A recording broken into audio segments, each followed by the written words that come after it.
आज हम लोग बात करने वाले हैं येलो साफायर के ऊपर यानी कि पुखराज के ऊपर कि ये जो पुखराज रत्न है ये कौन कौन से लग्न के जातक पहन सकते हैं और आपके कुंडली में कैसी स्थिति में जुपिटर बैठा हो यानी कि कौन कौन से राशि में बैठा हो तो पहने, कौन कौन से भावों में बैठा हो तो पहने और कहाँ पे बैठे हो तो बिल्कुल ना पहने। ये सब के बारे में हम इस वीडियो में विस्तार से डिस्कस करेंगे। देखिए, जो गुरु ग्रह है ये बिल्कुल एक्सपांशन का कारक होता है और विजडम का कारक होता है, साथ में नॉलेज का कारक होता है।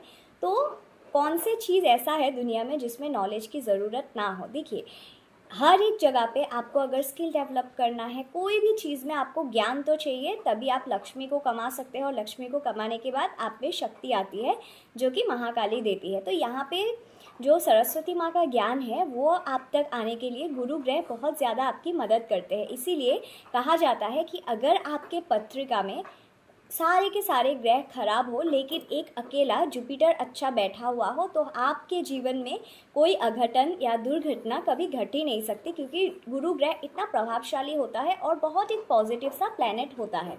चलिए अब हम बात कर लेते हैं कौन से लग्न के जातक जातिकाएं येलो सफ़ायर को धारण कर सकते हैं। तो पहले लग्न में आता है, मैं यहाँ पे आप लोग ध्यान दीजिएगा, मैं राशि की बात नहीं कर रही हूँ, मैं लग्न की बात कर रही हूँ। जो आपके राइजिंग साइन होता है उसी को लग्न कहा जाता है, यानी कि आपके कुंडली के फर्स्ट हाउस में जो नंबर लिखा होगा that's going to be your लग्न।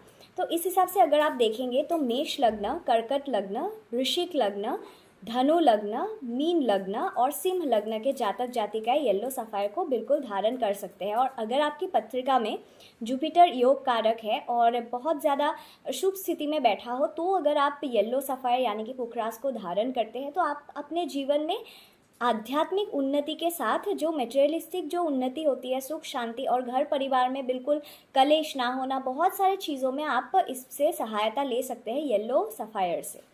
और देखिए, जो जुपिटर ग्रह है इसको बृहस्पति कहा जाता है हिंदी में और इनको गुरु भी कहा जाता है। तो आप देखना, हमारे जो हिंदू जो हमारे सनातन धर्म है वहाँ पे भगवान से भी ऊंचा स्थान गुरु को दिया गया है, इसीलिए क्योंकि आप जो भगवान के पाथ में आप जो राह में चलते हो उसमें आपको गुरु ही बिल्कुल स्टेप बाय स्टेप गाइड करके आपको आपके अल्टीमेट गोल तक पहुँचाते हैं। इसीलिए गुरु की बहुत ज़्यादा विशेषता है हमारे सनातन धर्म में। और अगर आपके कुंडली में गुरु उच्च का होके बहुत अच्छी स्थिति में बैठा हो तो आप देखना, आप कहीं भी कभी भी गलत काम में फंसोगे ही नहीं और गलत संगति अगर आपके जीवन में आ भी रहा हो तो वो बिल्कुल कट जाएगा, क्योंकि गुरु ग्रह ना एकदम सकारात्मक ऊर्जा से भरपूर होता है और ये एक्सपांशन का कारक है। और इसी स्थिति में अगर गुरु ग्रह आपके कुंडली में मैलिफिक वे में अगर बैठ जाता है तो आप वो जो पर्टिकुलर घर के हाउस में जो जो चीज़ें होती है उसमें आपको बहुत ज़्यादा परेशानियों का सामना करना पड़ सकता है, क्योंकि गुरु साथ साथ में जो नॉलेज विजडम का भी कारक है और साथ में क्या होता है, गुरु ना एक्सपांशन का कारक होता है। तो अगर आप अच्छी चीज़ करोगे, अच्छी जगह पे आपके गुरु ग्रह बैठे होंगे तो ये बहुत चीज़ों को एक्सपांड कर देंगे, ऐसा देखा गया है। तो अगर गुरु ग्रह की स्थिति आपकी पत्रिका में खराब हुई तो अगर आप गलत आदतों में एक बार पड़ गए, इसके बाद गुरु की ऐसी मैलेफिक एनर्जीज आ जाएगी जो आपके वो बुरी आदत जो है उसको भी एक्सपांड कर देता है। इसीलिए कहा जाता है आप जैसे लोगों के साथ आप उठते बैठते हो वो बिल्कुल आपको ध्यान से आप परख के ही ऐसे लोगों के साथ फ्रेंडशिप कीजिए जो आपको कोई गलत संगति के हिसाब से आपको गलत कामों में बिल्कुल ना धकेले। अगर आपकी कुंडली में गुरु ग्रह की स्थिति बहुत अच्छी है तो आप बुरे लोगों से मिलोगे ही नहीं, लेकिन अगर आपके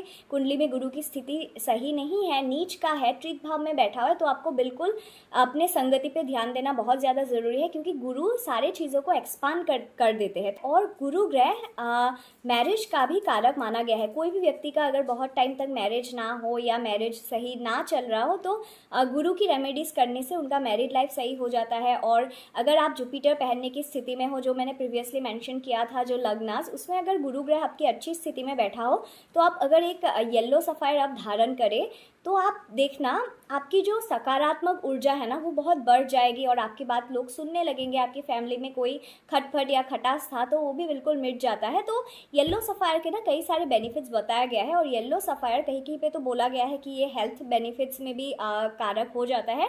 मैं पर्सनली ये नहीं मानती कि कोई एक रत्न आपके हेल्थ बेनिफिट्स दे देता है। ये क्या करता है ना, वो ग्रह को बहुत ज़्यादा बल दे देता है, और जब बल दे देंगे वो ग्रह को, तो आप खुद के लिए बहुत आप रेस्पॉन्सिबल हो के आप अपने चीज़ों को काम करोगे, आपका रूटीन सही हो जाएगा। ये सब के वजह से हो सकता है कि आपकी हेल्थ का भी परेशानी दूर हो गया हो। तो ये ग्रह को बलि देने के लिए, बल देने के लिए रत्नों का हम यहाँ पे उपयोग करते हैं। ये कोई मिराकल नहीं कर देता है। आपने रत्न को पहना और वो बहुत कुछ कर गया आपके जीवन में, ऐसा बिल्कुल नहीं होता है। रत्न क्या करते हैं, ये आपके बिल्कुल जो सोचने की क्षमता है, आप कैसे सोचते हो, आप वो सब में ये बहुत ज़्यादा असर डाल देते हैं। उसके बाद आप जीवन में आगे बढ़ते हो, सकारात्मक ऊर्जाओं से भरपूर होकर आप जीवन में उन्नति के राह पे चलते हो। ऐसा रत्न से आप बेनिफिट ले सकते हो।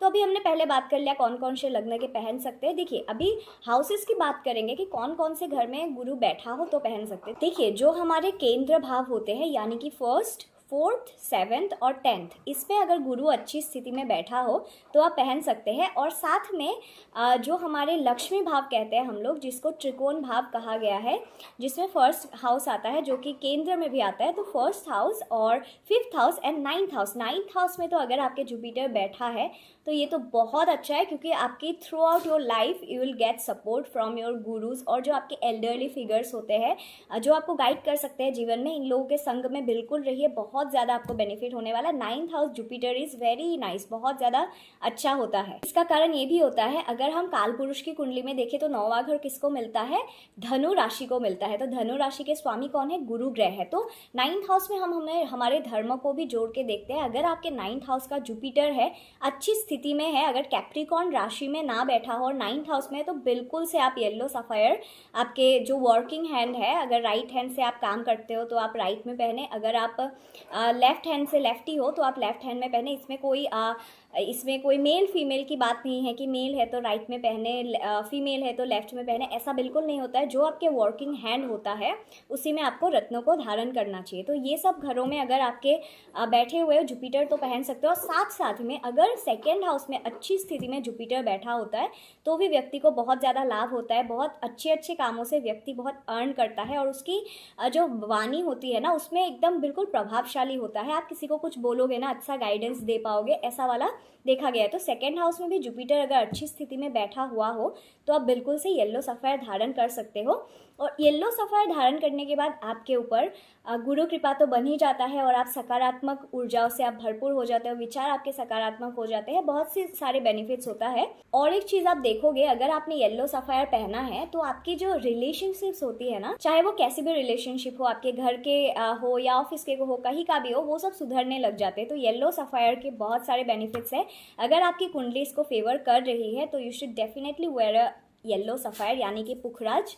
और लेटे टाइम आपको बहुत ध्यान से आपको पत्थर लेना है, क्योंकि ये बहुत कॉस्टली आता है, और इसीलिए आपको ना बिल्कुल अच्छा वाला रत्न ही लेना चाहिए। आप सिलोन सफ़ायर ले सकते हैं, येलो सफ़ायर, जो कि बहुत कारीगरी होता है। तो आप इसका कोई एस्ट्रोलॉजर से कंसल्ट करने के बाद आप इसका कितने रत्ती का पहनना है वो भी आप निर्धारित करके आप पहनिए। इसका फ़ायदा बहुत सारा है, आपको अपने जीवन में परिवर्तन देखने को मिलेगा। तो यही थी जानकारी येलो सफ़ायर यानी कि पुखराज, जो गुरु की रत्न है, उसके बारे में। और अगर आपको ये वीडियो अच्छी लगी तो make sure to subscribe to my YouTube channel, और वीडियो को भी लाइक कीजिएगा और कमेंट में बताना आपको वीडियो कैसा लगा। आज के लिए इतना ही। ओम नमः शिवाय।